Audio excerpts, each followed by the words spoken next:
I'm Melissa. I've been married for nearly 10 years now, and we're both in our 40s. We don't have any children, and I live with my husband, Cedric. Cedric is 5 years older than me and works an ordinary white-collar job. I have a part-time job as well, so there's a little financial cushion for the two of us. Since getting married, we haven't had any significant arguments, and I think we've been getting along quite well. However, things have started to get a little complicated recently. It all started when I inherited a condo after my father passed away. I've been told to move into that condo and to hand over my childhood home. My father had bought a new 2-bedroom condo when we got married, and he was living there. It's not a huge place, but it's a stylish condo. The condo where Cedric and I live now is my childhood home. I lived with my father and mother in a 4-bedroom condo until I got married, and then my father gave it to me. I left home once to go to college, but coming back after marriage to a home filled with memories was truly joyous. My mother passed away when I was in college, so my father was living alone in the family home. When we were getting married, he said, "How about living in this condo?" I thought he was suggesting moving in together, but he firmly declined. He probably didn't want to interfere with our newlywed life. Then my father passed away. I inherited the 2-bedroom condo where he had been living. Fortunately, I was able to quickly find a tenant and have them sign a lease. I thought our life would continue just as before. But a year passed, and my mother-in-law surprised me with an unexpected proposal during a visit. "Why don't we let Jasmine and her kids live in the 4-bedroom condo you're in? It's getting tight where they are now." Jasmine is Cedric's sister and a single mother raising 3 children. They currently live in a 2-bedroom apartment.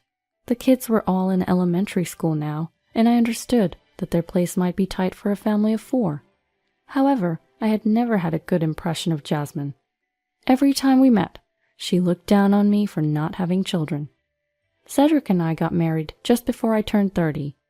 At that time, she had already tried to outdo me, but it got even worse after I turned 30. "You're 30 and still don't have a single child? You still don't have children? As a woman, isn't your life over?" Those words were just the beginning. The ultimate insult came when my father passed away. "You're such a disgrace not letting your father meet his grandchild." Jasmine is 3 years older than me, but she feels more like a younger sister-in-law than an older sister-in-law. In any case, we were technically family, so I wanted to get along if possible, and I thought I was making an effort. But after hearing those words, I wanted to keep my distance from Jasmine as much as possible. I don't have any siblings, and my only blood-related family was my father. And in the midst of being both mentally and physically exhausted after losing him, she said those words to me without a hint of sympathy. It's impossible not to have a terrible impression after that. I hadn't seen her since shortly after my father passed away, so I never expected such a proposal from my mother-in-law. She says she'll pay the rent. $500 a month. She said this with a look on her face as if to say, "Isn't that a great deal?" I was utterly astonished. Our condo is not that new, but it has been renovated, so the facilities are clean and there are no problems. With good public transport and being adjacent to a mall, if we were to rent it out, the rent would undoubtedly be over $2,000. $500? I don't know if they're unaware of the marketplace or what, but that's a lot of nerve to mention such figure when talking about renting a 4-bedroom condo. Since I didn't say anything, my mother-in-law must have taken it as a confirmation and proceeded with the conversation. "Don't you have a condo that you're renting out now? You two can live there. Just don't renew the lease. You two can move in, and once you're done moving, Jasmine and her family can move in. How many years is the lease?" she said. Cedric, being himself, said, "Oh yeah, that's a great idea. The condo where my father-in-law lived is new and stylish, and it's enough space for the 2 of us to live in." It seemed like the conversation would just keep moving forward on its own, so I asked, "Aren't we supposed to live here together?" In reality, my in-laws live in a single-family home, and now it's just my father-in-law and mother-in-law living there. Cedric and Jasmine's rooms aren't even being used. It seemed like it wouldn't be a problem if Jasmine's family moved in. Rather, if they wanted to move to a larger place, shouldn't they rely on their parents' home before asking us to move? However, it seems that if they move into my in-laws' home, the children will have to transfer schools. They would need to purchase new school uniforms and other things, so they said it would be a waste of money. I couldn't explicitly say no to my mother-in-law about renting the place to Jasmine, but I told her, "This is where I was born and raised. I can't just decide to leave so easily." We left my in-laws' house without saying anything else that day.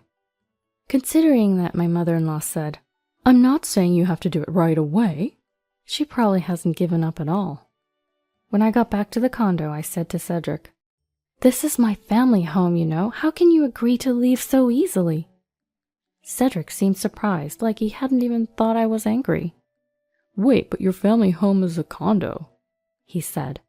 I was truly disappointed with Cedric, who just said that without apologizing. Cedric, who grew up in a single-family home, seems to have a strong impression that a family home must be a standalone house. He doesn't seem to understand how I could consider a condo my family home. Since we were raised in different environments, I suppose it's understandable, but a simple word of apology would have been nice. My anger reached a peak, and I raised my voice. "The condo is my family home. Don't go making decisions about my condo on your own." Cedric seemed displeased when I referred to it as my condo. "What do you mean, your condo? We've been married for 10 years. It's our condo," he shouted back. If he hadn't denied that I think of this condo as my family home, if he hadn't resisted renting it to my sister-in-law, I might not have minded Cedric calling it our condo. But now I couldn't help but feel disgusted when he said our condo. After that, we talked about it many times, but we were still at an impasse. Cedric, who never considered my feelings, called me stingy, stubborn, and malicious. We both refused to give in, and in the end, we couldn't make any decisions or solve anything for several months. All the while, my mother-in-law would contact us, asking, "Have you thought about what we discussed last time?" My mother-in-law and Cedric, who wouldn't support me, were driving me to my limit. Then one day, I got a text from Jasmine, who was finally furious that the matter wasn't progressing. "You don't have kids, so a 2-bedroom condo should be enough. Living with just the 2 of you in a 4-bedroom condo is a luxury. Just move out." I hadn't been in touch with Jasmine since my mother-in-law brought up the condo issue, so this was out of the blue. No polite requests to rent, no pleases, just a command to leave. Who does she think she is? Reading the text from Jasmine, I felt foolish for trying to keep things amicable until now. As we talked, the word divorce crossed my mind again and again. Each time, I tried to suppress my emotions, but I knew I was at the end of my tether. I went to the courthouse and picked up divorce papers, then made a call to a certain place. A few days later, I headed to the county clerk's office. When I obtained the copies of the property deeds, I found that the condo I live in and the one I'm renting out are both in my name. With this confirmation, I decided to give my husband one last chance. "I've told you over and over I really don't want to rent this condo to Jasmine. It's my family home. I just can't bear to rent it to someone who's looked down on me and said awful things. I want you to tell her not to count on this place either." Cedric's face showed clear annoyance. It was always like this when I brought up the subject. In the past, during arguments with Cedric, I told him everything Jasmine had said to me. I thought by telling him, he would understand why I didn't want to rent to Jasmine. But that didn't happen. Cedric even said, "But what Jasmine is saying isn't entirely wrong either." In retrospect, I should have divorced him right then and there. It would have spared me so much distress, but I didn't have the courage to leave someone I'd been with for 10 years, or to be alone as I approached 40. Now it's different. If Cedric rejects my proposal, I'll say goodbye. I had made up my mind, and that was my plea. "You hate moving out of your family home that much? You're just tormenting Jasmine because you hate her. It's your fault for acting in a way that invites disdain, and plus you're just exaggerating. It's not like you've been told anything that bad. I can't understand why you can be so spiteful." Unaware of my desperate resolve, Cedric said this with a baffled look on his face. I just couldn't understand Cedric, who never once sided with me, no matter how many times I told him. Perhaps we can never understand each other any more. "Then please fill this out." With those words, I handed him the divorce papers. I thought he might panic or become agitated, but Cedric simply snorted with a smirk when he saw the divorce papers. "Come on, what's this about? You think threatening to divorce me will make me back down?" Cedric seemed to think I wasn't serious about the divorce. "This isn't a threat. I thought I could get along with Jasmine even if she's just my sister-in-law, but now I feel it's impossible. Same with your mother and you. I can't trust you anymore, and there's no love left. It's over. Pack your things and leave now." Without knowing how determined I was about the divorce, Cedric laughed. Anger welled within me, and I spoke my mind. I wanted him to leave as soon as possible. "Jasmine and my mom don't necessarily dislike you. Can't you see this is all your fault because you only think about yourself?" Cedric countered. Feeling that this was getting us nowhere, I said, "Enough. We can't understand each other anymore. You don't want to understand me, and I don't want to understand you. I can only think of divorce. If you don't sign, I'll file for mediation." I said this coldly. Cedric yelled, "Enough already!" kicked the wall, and stormed out of the house. He didn't sign the divorce papers or take any of his belongings. It seemed he just wanted to leave the situation behind. Days later, just as I expected, Cedric came back. With a guilty look on his face, he asked, "What should I do?" "Does he think that I'll forgive him if he humbles himself? There's nothing to do at all. Everything's already settled.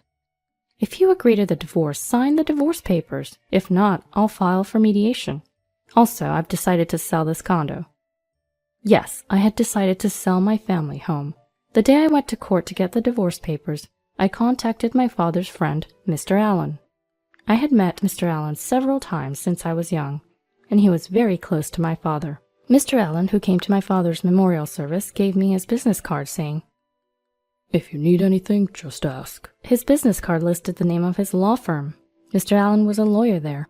Thanks to Mr. Allen introducing me to a judicial scrivener, I was able to smoothly process my father's inheritance. When I consulted him about this matter, Mr. Allen was supportive, advising me to check the ownership of the condo and giving advice for when the divorce might not be agreed upon. I think that's why I could take a strong stand. After Cedric left the house, I resolved to sell the condo. I contacted a real estate agent and told them I wanted to sell. I informed Mr. Allen that the conversation with Cedric had not gone well, that I could not get him to sign the divorce papers, and that he had left the house without settling anything. I asked for his help if it came to mediation. Cedric, upon hearing that the condo was going up for sale, widened his eyes, and contrary to his previous attitude, let out an intimidating low voice. "What? So, you kept saying it's your family home and now you're selling it? So it wasn't that important after all.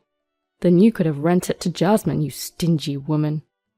Cedric might have lashed out, but I no longer cared what he said. "So?" I sent him a cold glance. He seemed a bit stiffened, but apparently he wasn't backing down yet. "Don't just decide to sell it on your own. The title may be in your name, but when we divorce, there should be a division of property.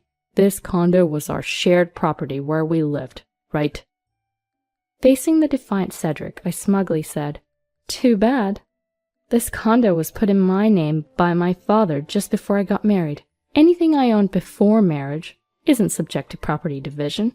I've already confirmed it with the lawyer. Though it was hard to let go of the family home, I didn't want to increase the bad memories associated with this place by holding on to it. I consulted with Mr. Allen, and once I found out that this condo wouldn't be subject to property division, I was able to decide to sell it right away. Upon learning the truth, Cedric changed his attitude completely, now clinging to me in an unseemly way. "I was wrong. I don't need to rent this place to Jasmine. It's your precious family home. Are you sure you want to sell it? Since you're still living here, you haven't sold it yet, right? Let's not sell it and start over here. I'll talk to Jasmine and my mother, so let's not divorce or sell the condo." At this point, I began to wonder why I had been with such a person for 10 years. I was disgusted with myself for having been with him. Don't say nice things now. You never stood by me no matter how many times we talked. It's absolutely impossible for me to start over with you now. Goodbye. Please pack your things and leave as soon as possible. He continued to resist the divorce, so it ended up going to divorce mediation, and I was finally able to part ways with Cedric. Now I am free. I thought being single would be scary, but it's not so bad. I've now purchased a new 2-bedroom condo, and I'm enjoying my life as I please.